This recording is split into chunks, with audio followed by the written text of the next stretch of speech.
Good evening, and thank you again for inviting me to the SAN Prostate Support Group. It's always a privilege to speak at this meeting, and every time I prepare this talk, I go back and look at what I've used in the last few years, and it's always time to be a bit reflective on what we've talked about over the last 10 years or so since I've been doing the talk here.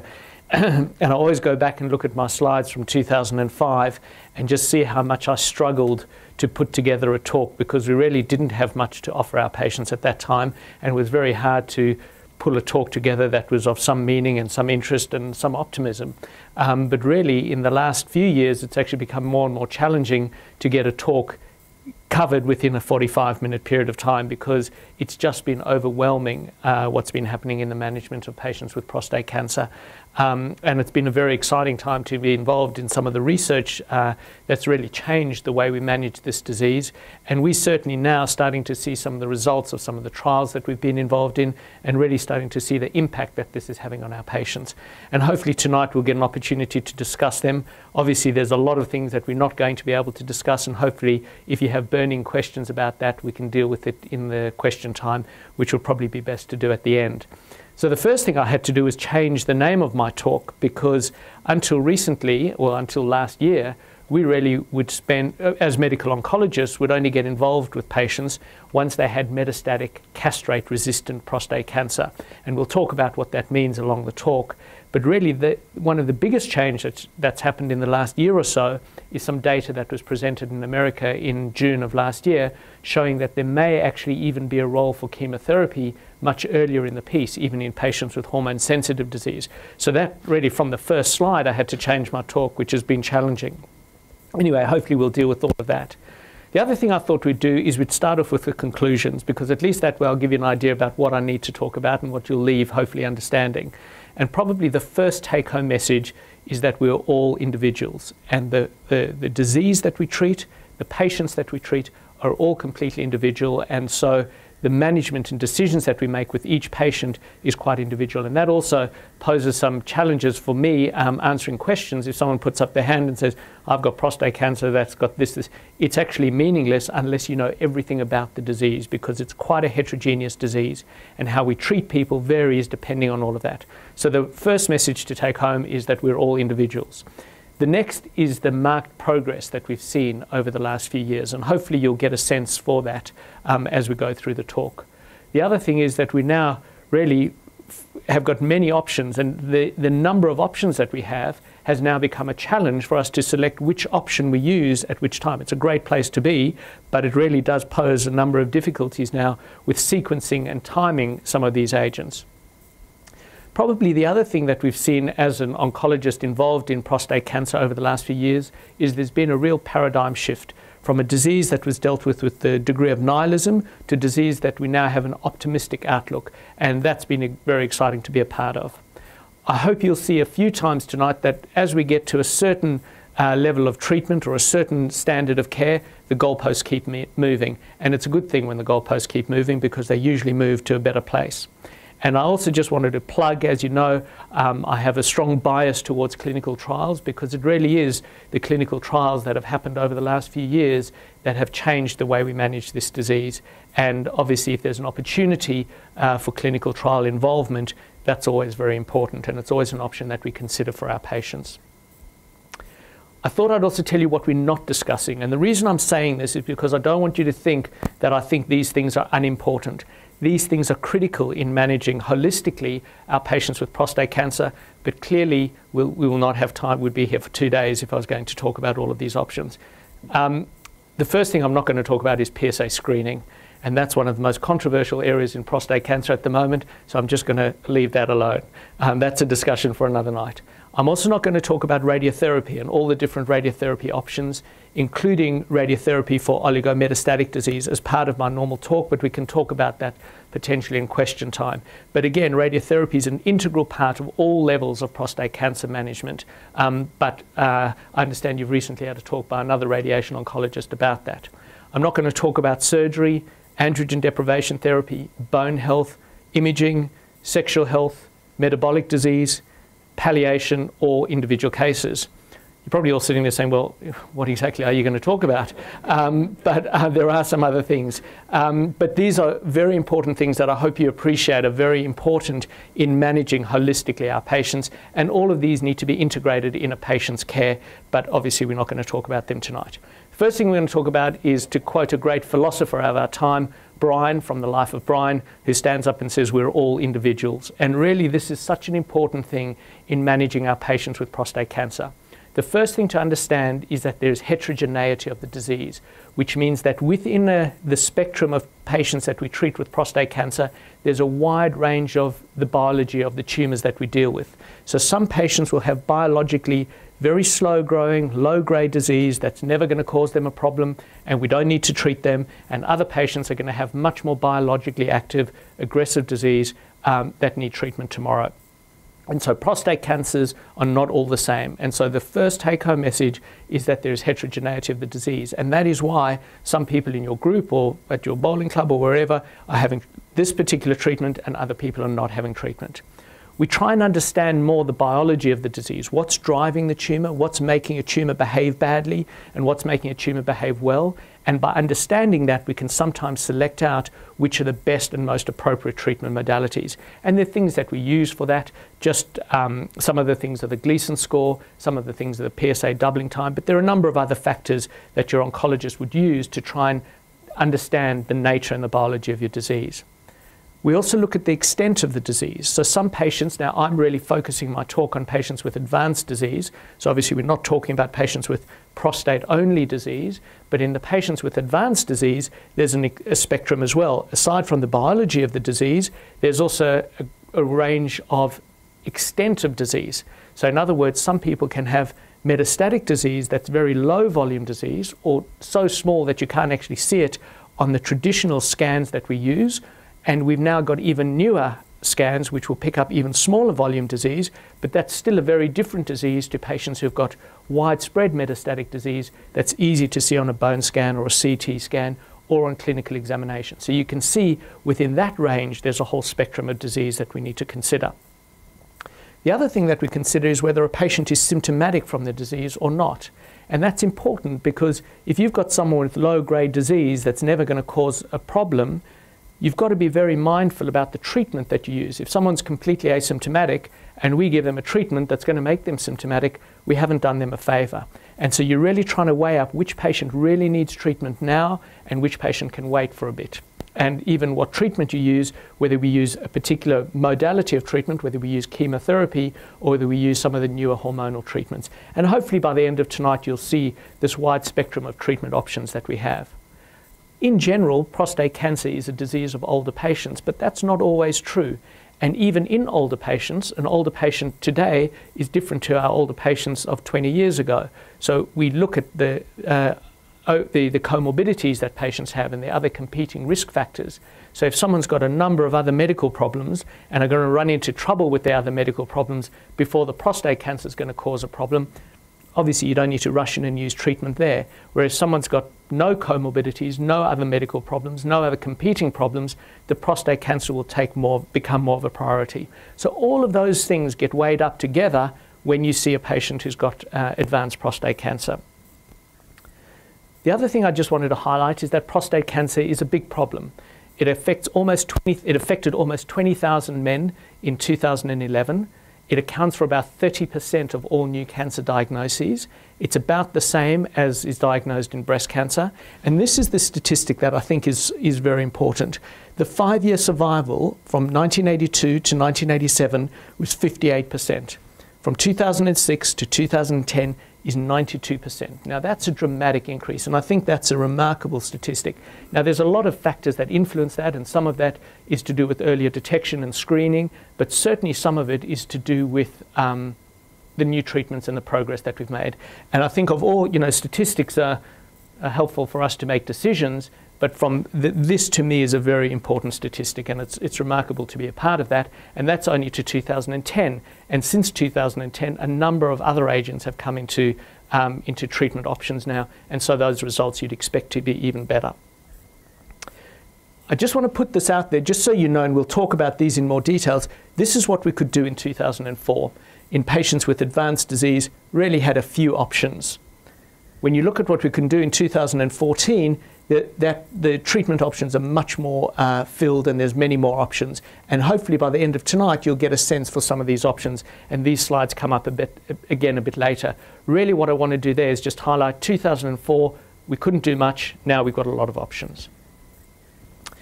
I also want to just put in context the type of patients that we're going to be talking about. So this is a spectrum of disease for patients with prostate cancer. And the first thing to say that a lot of patients are picked up at diagnosis with locally advanced disease with whatever modality they get detected, and they're treated with whatever definitive local treatment option. Now, for some patients, that's the end of the journey from a prostate cancer point of view. There's obviously all the other associated issues, but from a purely prostate cancer point of view, a number of patients will be cured at that stage and won't need any other treatment. But for a proportion of patients, the PSA is going to start rising, which reflects recurrence of their disease. And at the first point, those patients still have disease that is sensitive to hormonal manipulation. And this is the space where we're going to be talking about one of the new treatment options that we have for our patients.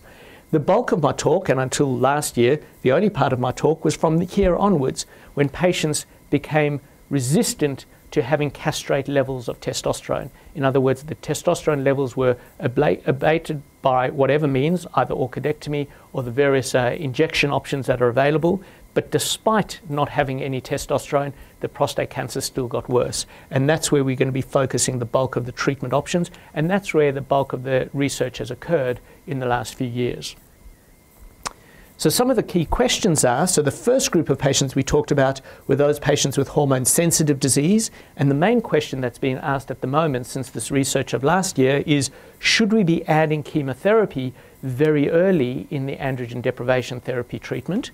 And then the bulk of our talk is going to be about what we do with these patients with castrate-resistant disease and the timing of some of the newer hormone treatments versus chemotherapy, whether we use the newer hormone treatments before or after chemotherapy, and then looking at all these other options that we have available down the track. So you can see that there's been a lot more options and a lot of conflicting decision points that we need to make as to the timing of the different treatment options that we have.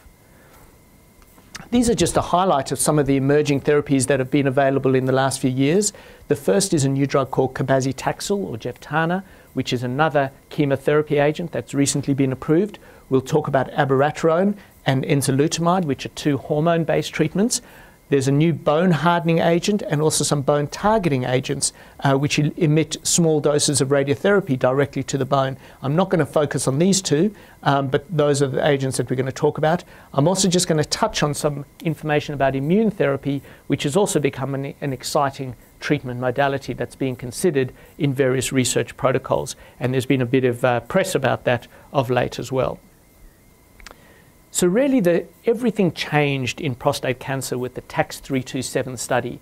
And this was a study that was presented in about 2004. And really what the researchers in that trial did was to try and compare docetaxel, or a drug called Taxotere, which is an intravenous chemotherapy which is given 3 weekly, versus a weekly dose of treatment versus the old standard of a drug called mitoxantrone, which is still an effective and useful drug in some situations, and still a drug that we have as an option at some stage in the whole treatment paradigm, in this whole treatment series. But this trial really was trying to compare which one of these three regimens were better. And these are some survival curves, and we're going to be showing you a lot of survival curves. Basically, the take-home message from these survival curves is if you can see a gap between the two, it tells you that one treatment is better than another. I know I said this last year, but one of the professors I trained with said to us that if you could get a laser pointer between the two lines, that's a positive study. So what they used to do for prostate cancer research was make smaller laser pointers, so you could easily get it in there. But now with such effective drugs, we don't need to focus on laser pointer development. The other thing you can see is that even if you're a nervous presenter and you've got a trembly arm, you can still get the pointer through there. So that was an important study because it's really for the first time shown that we can make a difference to survival and improve patients' outcomes. But in patients who've got metastatic disease, where we're not aiming to cure the disease, we're trying to improve things, we can't just focus on survival. And so there are a whole lot of other factors that were also shown to be beneficial. And that is the survival was better, as we talked about, improved pain response, improved PSA, but improved quality of life as well. So even despite the chemotherapy toxicities and side effects, the fact that it had an impact on the disease translated to an overall improvement in quality of life. So that's very important. It's the first time we've seen both a survival benefit and a quality of life benefit. This study was paralleled with another study done through the States, which also showed the same improvement in outcomes. So this really reinforced that. And then at that time, in 2004, 2005, this really changed the standard of care. And for the first time, patients with very advanced disease who'd been through all their other treatment options had a 30% more people survived 2 years than they had without receiving Taxotere. So it was a big impact on survival and obviously the other benefits of quality of life and improvement in symptoms. The important thing, though, is that it is chemotherapy and it's not for everyone. And what we need to try and do is weigh up exactly which patients are most likely to benefit from the treatment. So we need to understand which disease requires the treatment. So you know how we talked about the heterogeneity of the disease and what are some of the features of certain diseases that would make that patient more likely to benefit from chemo. We also need to understand some of the patient characteristics, so which patients are more likely to tolerate and benefit the chemotherapy, and then juggling between those to try and select what is the best time to actually start that treatment. So just because someone has advanced disease and we have Taxotere or docetaxel, I should say, available, doesn't necessarily mean we need to do it straight away, and it's all about working out when is the optimal time and who's the optimal patient for that treatment. And that's what a lot of the research is looking at now, to try and select out best who's the most appropriate treatment for which, most appropriate patient for which treatment. Aside from having the benefits that we've talked about from a survival and quality of life point of view, Taxotere really changed the landscape in how we manage prostate cancer. All of a sudden, prostate cancer research became interesting. For the first time, people were starting to see positive results. We could now say we've got an agent that makes a difference, and that encouraged a whole lot of research into combining it with different treatments. What we used after Taxotere stopped working, let's see if we can maybe bring Taxotere earlier in the piece, or in people with low volume disease, or see if we can use it in the adjuvant or neoadjuvant setting. So a whole lot of questions started being asked now that we had an agent that made a difference, and that really opened the gates to start doing some other research. And really, at the end of the day, the thing is most important about this is the appropriate timing and patient selection. So once we'd established that docetaxel or Taxotere is the first-line treatment, people started looking at, well, what do we do next? When the Taxotere stops working, now can we start looking at other treatment options? And there was another important study that was done called the TROPIC study, which tested a drug called cabazitaxel or Jevtana, which has recently been made available in Australia.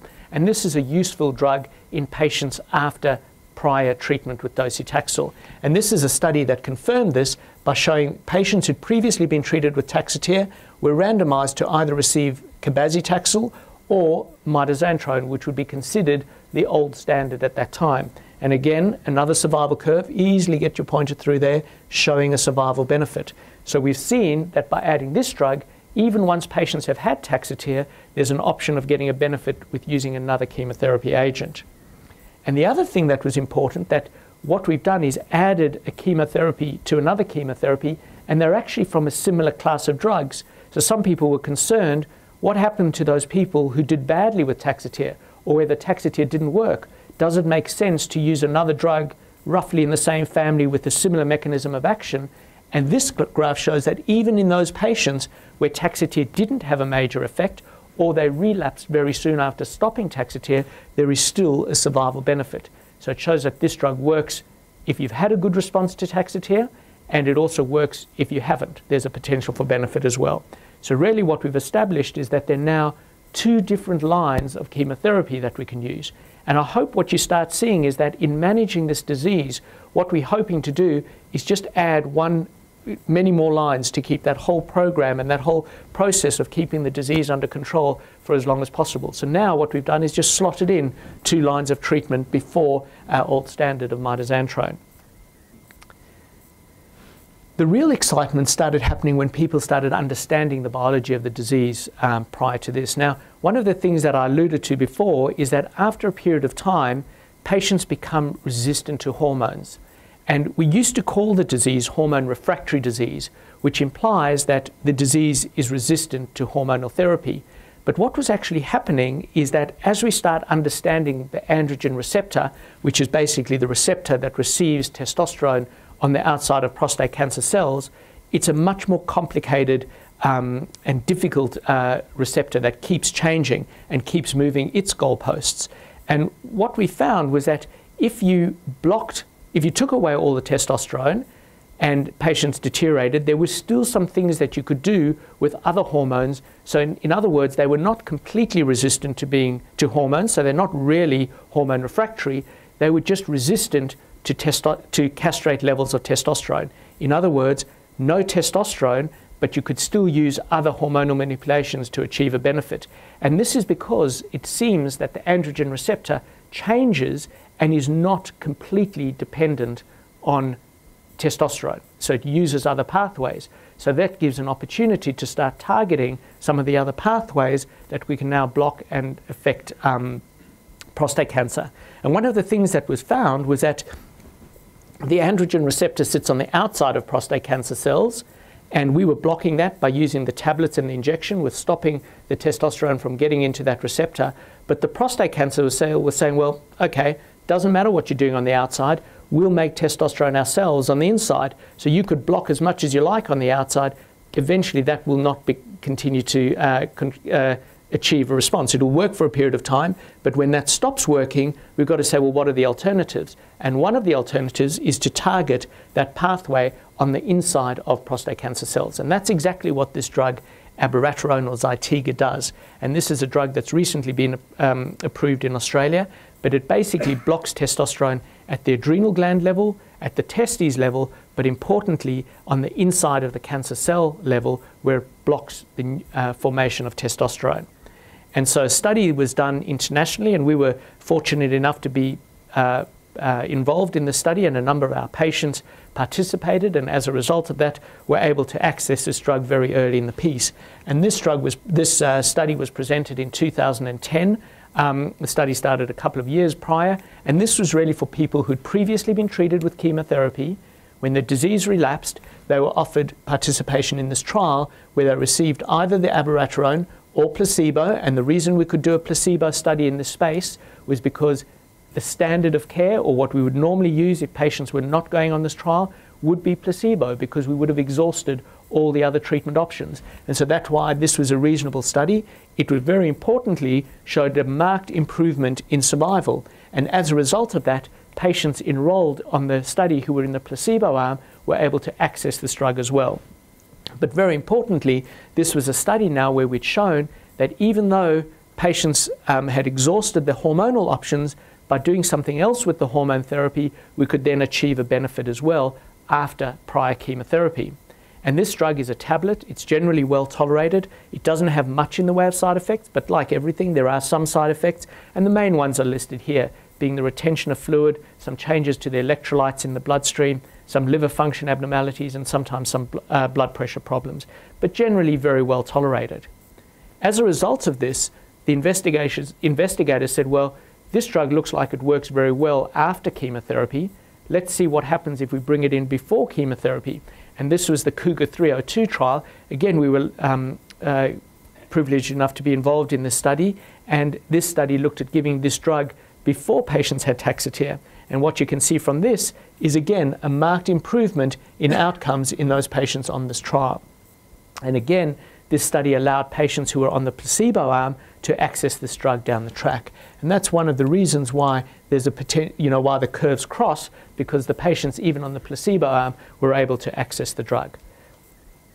But the main message from this is that this drug, abiraterone or Zytiga, showed a benefit after chemotherapy, and it showed a benefit in survival, in quality of life, in PSA control, and in their pain management. It was then shown later that not only does it show a benefit after chemotherapy, it also shows a benefit before chemotherapy. So now we start having the problem, well, when should we use it, before or after chemotherapy? And there's some of those factors that we talked about the heterogeneity of the disease and the heterogeneity of our patients, to try and say, well, when should we use that drug? This agent is now approved in Australia after chemotherapy, and it's also approved in Australia for patients who are deemed unsuitable for chemotherapy. They can have it up front. We've talked about the side effects, which are generally well tolerated, but the other important issue that now arises is, how do we fit this all in? When do we sequence this drug compared with all those other options that we talked about before? And then, to complicate matters further, another drug was looked at in a similar vein. Now, this is just a complicated slide for me to remind me to tell you that the next drug, MDV-3100 or enzalutamide or Xtandi, as it's currently known, is also a hormone drug, but that works a little differently to the abiraterone, which blocks the sort of testosterone production pathway. This binds to the receptor, but it binds to the receptor on the outside much more tightly than some of the older tablets that have been used. And what this group of researchers did was establish that after chemotherapy, if patients are randomized to enzalutamide and looked at their overall survival, again, another curve which shows a significant survival benefit. And then what they did as well, similar to the abiraterone story, they said, well, if it works after chemotherapy, let's see what happens if we bring it in before chemotherapy. And again, this was a study that we were involved in, and it showed a marked difference in the survival and the development of X-ray changes consistent with progression of the disease.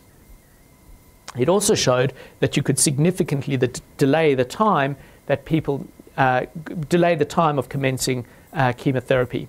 Again, this is a well-tolerated treatment, with the main side effects being fatigue, sometimes some blood pressure problems, and very few other side effects, but overall, very well-tolerated treatment. So we're seeing a similar slide to the slide I showed you before about Zytiga or abiraterone, and again, we're seeing a benefit after chemotherapy in all the aspects: survival, quality of life, PSA control, and pain management. We've also shown a benefit pre-chemotherapy, and that agent is also available after chemotherapy, and for patients who are not fit enough for chemotherapy, they're able to get it up front. So the same question rises, where do we sequence this? And then, just to make matters worse, if you could call it that, but it's obviously better because it gives us more choices, which one of those two agents do we use? So now we've got all those different questions to ask when we see a patient with disease. So obviously you guys are sitting here, the elephant in the room, saying, okay, so this guy's giving us a talk about prostate cancer, he's telling us all about all, but he actually doesn't know which order he's going to give the different drugs in.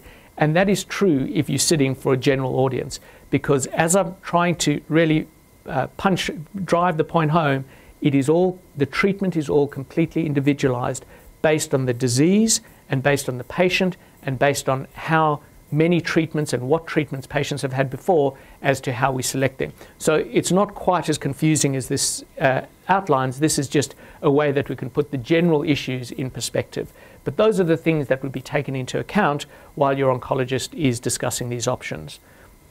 And I think this highlights where we're at the moment. We've got many choices and many options. I showed this slide the other night to another group, and the one person pointed out, yeah, but there's only one green light, which concerned me a little bit. So we've got to try and get a few more green lights on there. But I think this highlights the difficulty that we faced with in managing this disease.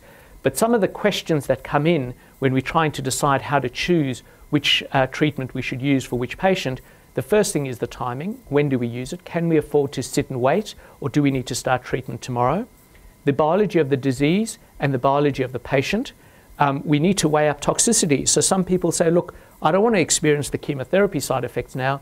I've got this and this happening in my life. I'd rather have this approach. Whereas others say, I'd rather get on with the chemotherapy now and have this other agent up my sleeve for reserve down the track. So we weigh up the toxicities and what price you're prepared to pay at what time. I don't mean financial price, I mean toxicity price or side effect price at what time of what stage of the illness. There's a whole lot of new biologic agents that are now coming onto the market and coming into clinical trials. And so those are other agents that we're now also going to need to slot in to the whole treatment process that we put our patients through. sequencing is something that we've talked about, and really that's becoming the critical thing and the main thing that we talk about in our consultations. And obviously the cost is an issue. At the moment, we're very fortunate in Australia in that most of these all of these agents that we've talked about are currently available one way or the other, but they do add a significant cost, and some of these agent costs, you know, $4,000 or $5,000 a month, which is paid for by the PBS, but it certainly is a health economic cost. So we've got to be sure that that the benefit that we achieve is justified. But it's very difficult, obviously, as a doctor, your priority is to the patient in front of you, but there clearly are some health economic issues that need to be discussed at a much higher level. This I just put in there because to highlight that this whole question of sequencing is becoming very important, and there's a lot of research now working out what sort of tumours are better to have which agent first, and do we do harm by giving X drug first in this sort of tumour, and should we rather be using Y drug? So it may not just be that we have to slot all these agents in at some time, at some arbitrary time. It may be important that you actually slot drug X in before drug Y for that particular type of tumour, and for this particular type of tumour you need to put drug Y in before you put drug X in. So these are things that are happening in current research.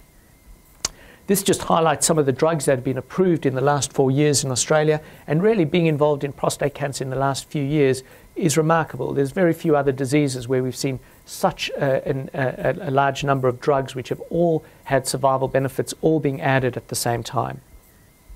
So going back to the key questions that we talked about, really what I've been focusing on is this bit now. So hopefully you get a sense that we've got the option of using some of these newer hormonal treatments, we've got the option of chemotherapy, we've got the option of these other hormonal treatments either there or there, and then we've still got the option of these other chemotherapy drugs and some of the other second-line chemotherapies and targeted agents down the track.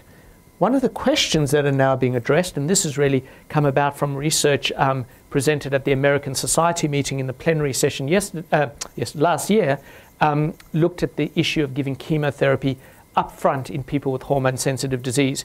Chris Sweeney is a friend of mine, and he had the privilege of presenting at the American Society plenary session. That's the plenary session where there's 4 of the pivotal papers of the year are presented in front of a measly audience of about 25,000 people, and it goes worldwide. It's really a critical paper, and he really showed in this talk that there is a potential for using chemotherapy up front in people with certain types of metastatic prostate cancer at the time that we first initiate their hormone therapy.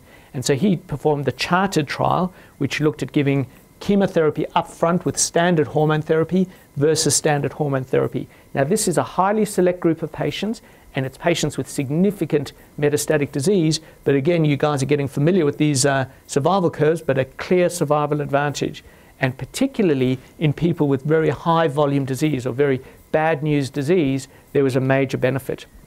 Now this hasn't been presented in a formal manuscript at this stage, but certainly there was a lot of excitement about this research, and it probably has been practice changing.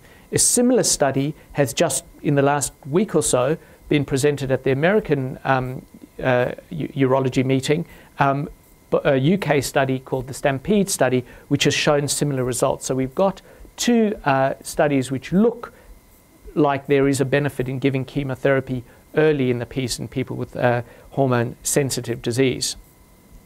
So just going back to the slides that we talked about before, you could see that in 2004, the options that we had for our patients were pretty minimal. We could offer them chemotherapy, which just came out that year. The year before that, all we had was this. And so then we had those options. And now we're in this situation. And the other thing is that we've got some new bone health agents.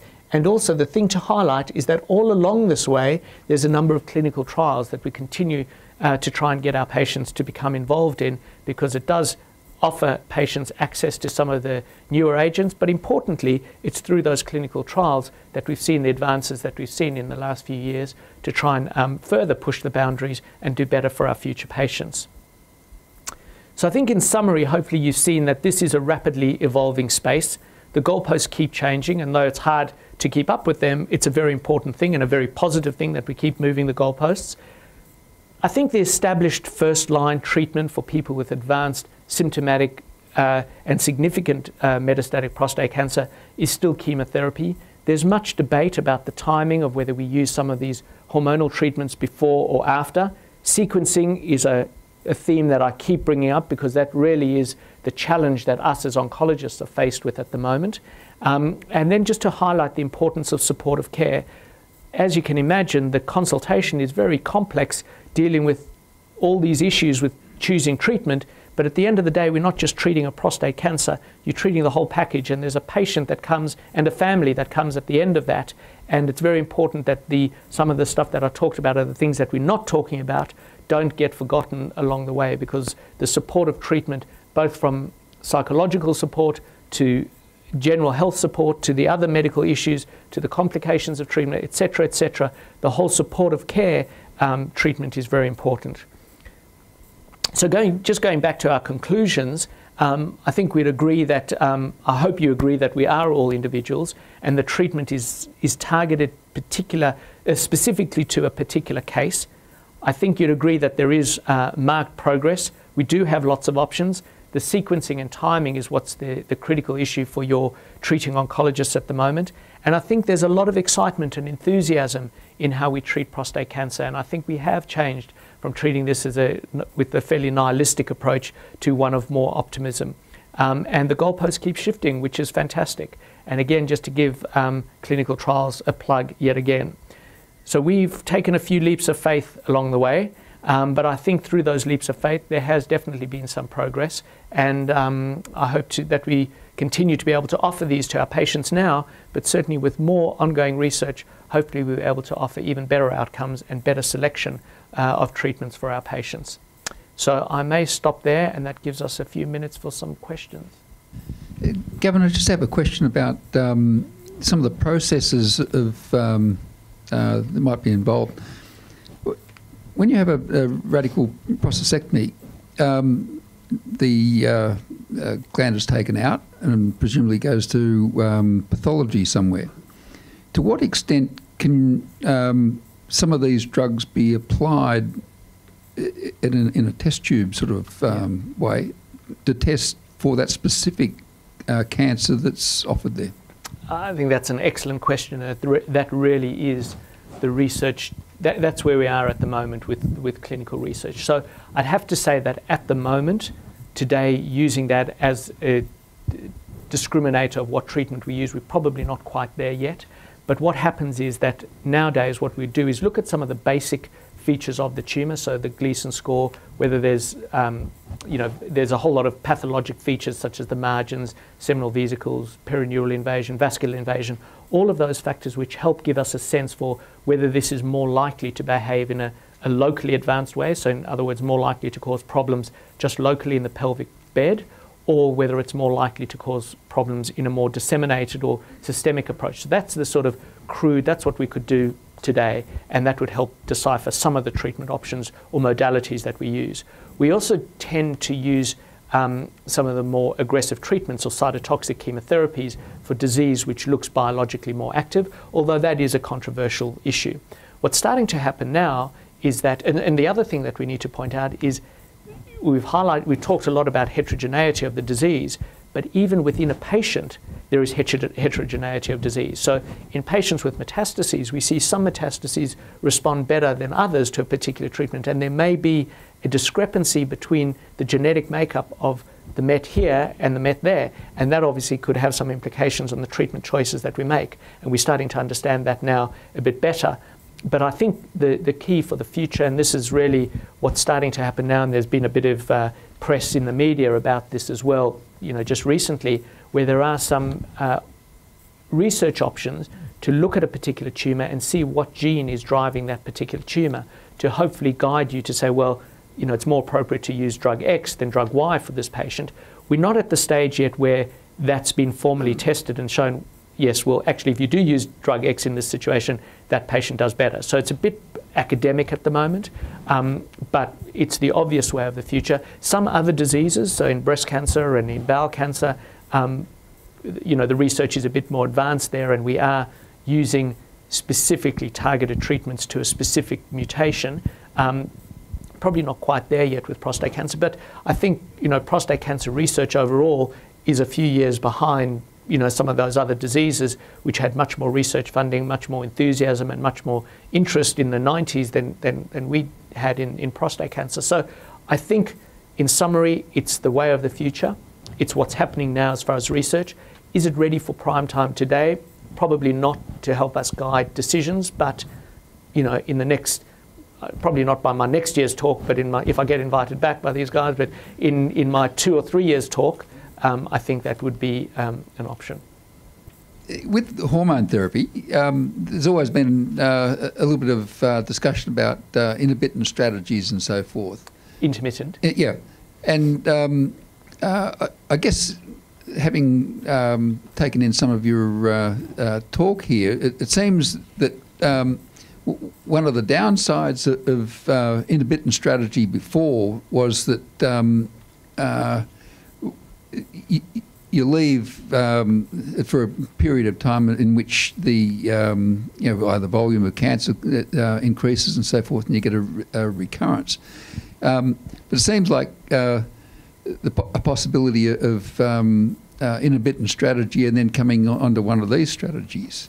Is that a possibility?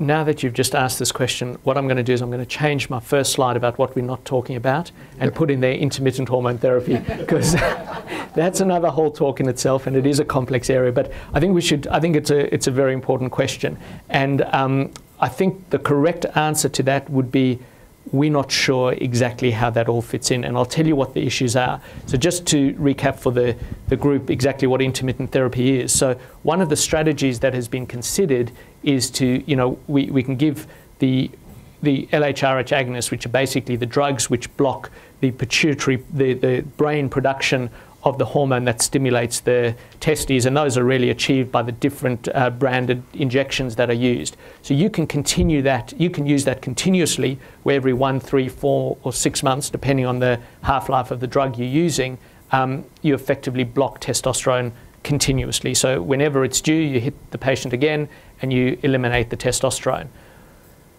One of the strategies that has been considered is to say, what if we just give that treatment for a period of time, and then when the levels of testosterone are castrate and the diseases come under control, give patients a break off the treatment so that they can feel better, get their testosterone levels up. It helps their bone health. It could potentially help their cardiovascular health. It helps their quality of life, well-being, sexual health, and hopefully there was some theoretical potential benefits that it may delay the time that people became castrate resistant, and that was based on some animal research.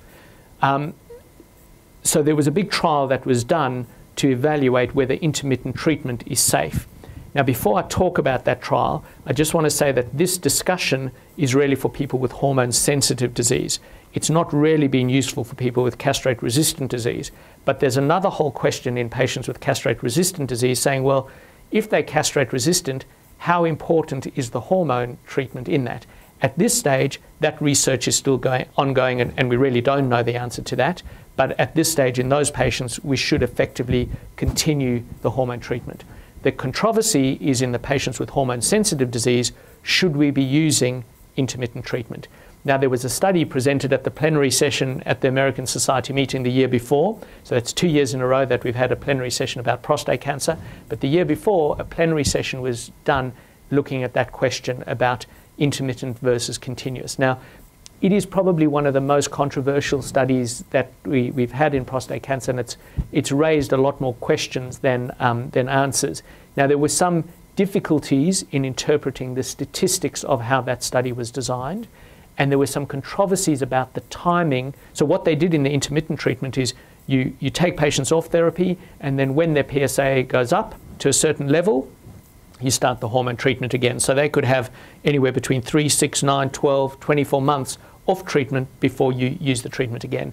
Now, there were some controversies about the thresholds that they used to restart the treatment. But effectively, that study showed that the outcomes were probably a bit worse in people who are on intermittent treatment than on continuous treatment.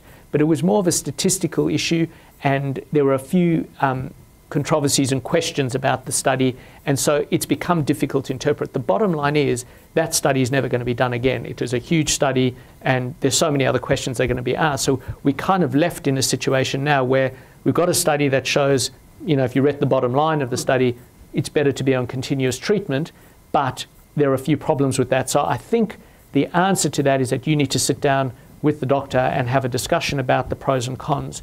Now, one of the other issues in doing a study where you're looking at intermittent treatment, what you're really doing is looking at testosterone levels. That's what you want to see. So some of the patients who are on intermittent therapy, their testosterone levels take a long time to rise. So they're effectively still on continuous treatment, although they're not getting the injection. And one of the things that weren't measured was the testosterone. So, PSA and survival were measured, but probably an important thing to measure was what was the actual testosterone doing? Because if you're on intermittent therapy and your testosterone is 0, you're effectively on continuous therapy. So that's also been a bit hard to interpret in the data. So I think intermittent therapy is worth a discussion. There are definitely some pros and there are definitely some quality of life issues for individual patients, although in the study it didn't show that there was a big difference in quality of life.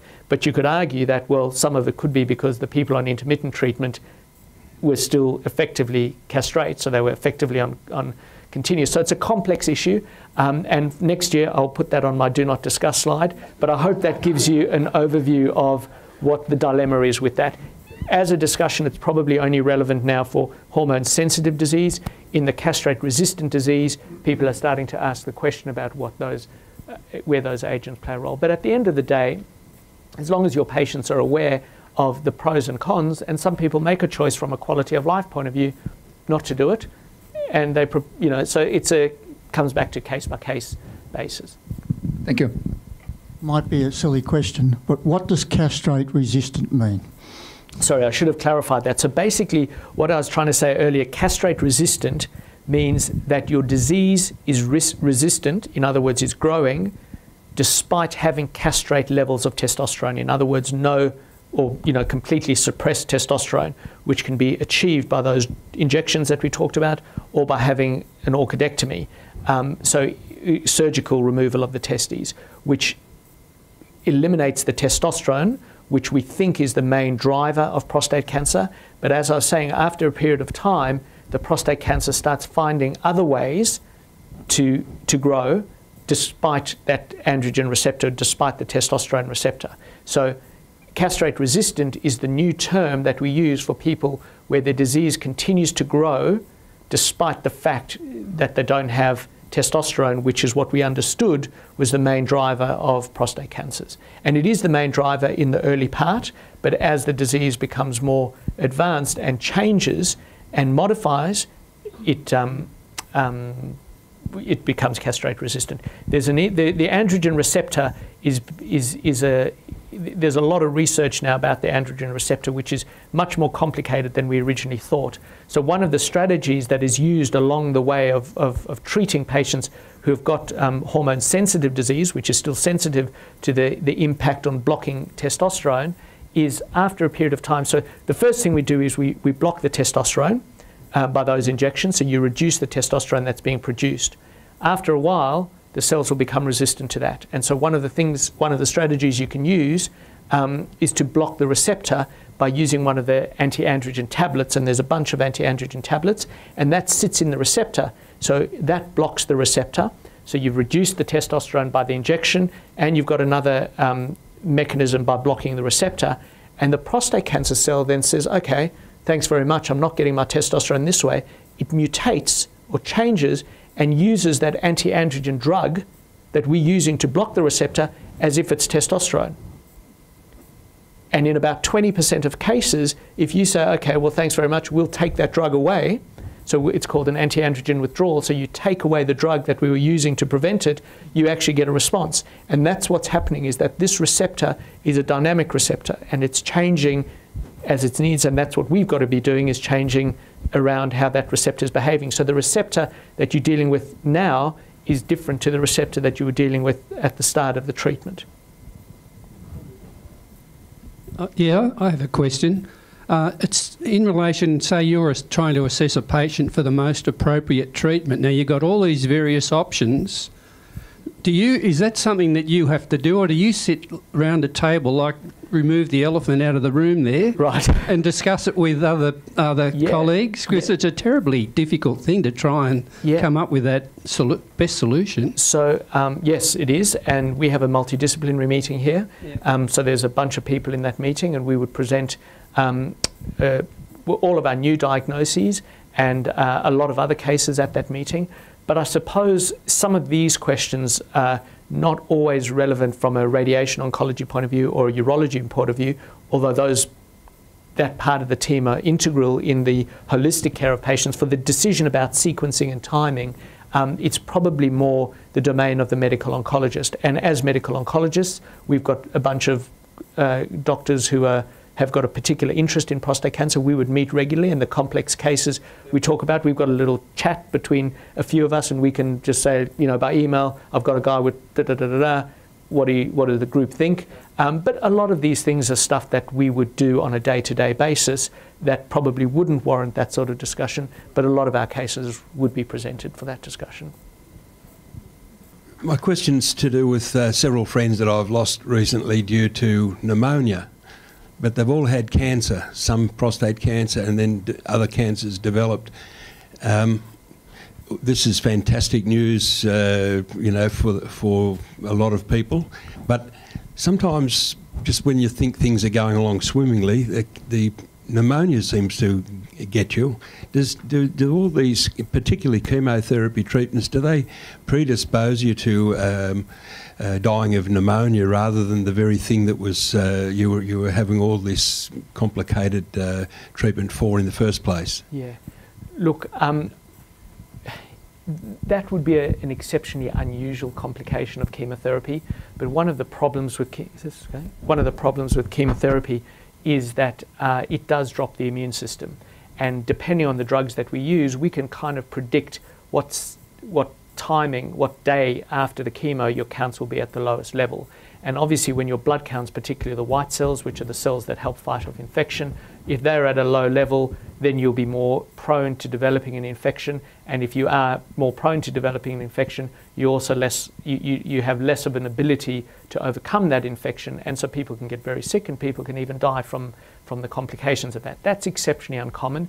And we spend a lot of time educating our patients that if you do have any sign of an infection, you need to be straight in hospital. And generally, if that occurred, we could, support them with the necessary antibiotic therapy and white cell stimulators or whatever is needed to try and get them over that. But chemotherapy is a risk, and that risk of death from chemotherapy is exceptionally low, but it is a theoretical risk. And that comes up in the decisions that we make in trying to select the patients who are a bit less prone to that, and also who, if the risk of dying from the disease is higher than the risk of dying from the treatment, it would be something that we need to take into account. But if the risk of running into trouble from a complication from the treatment is too high, that's exactly that group of patient that chemotherapy would not be the most appropriate option, and we'd look at one of the other options. So it's a very uncommon side effect, but all chemotherapies, not all, but most chemotherapies will have some impact on the immune system, and it does make you more prone to that. Just one more. You mentioned in your talk about qualifications for various drugs into a certain class of patient, which is probably a financially controlled thing from the government, is it? So my question is, to what extent is the gap between good medicine and government control, if you like, either limitation or a problem? Sure. Look, there is always the problem of balancing the health economic budget. A lot of the drugs, though, that do get approved, and I think in general in prostate cancer we really have been quite in my opinion, some of the treatments could have been approved a little bit earlier than they were, but as we stand today, we pretty much have access to all of the drugs that we would generally want to use for prostate cancer.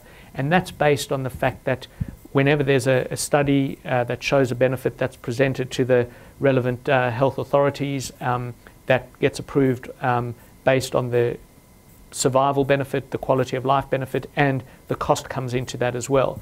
So yes, the cost does come into to some degree, but at the end of the day, if you've got a drug that does show a significant benefit, I think as it stands at the moment, we really do have most of the drugs that are covered. But there was a little bit, there were some of my patients who I would have liked to have started on these treatments a little bit earlier than they were approved. And often in that situation, there are ways that that can be funded. Some patients will self-fund it. There's some compassionate use or compassionate access programs that we can sometimes use. In prostate cancer, though, at the moment, we pretty much got most of the drugs that we want to use.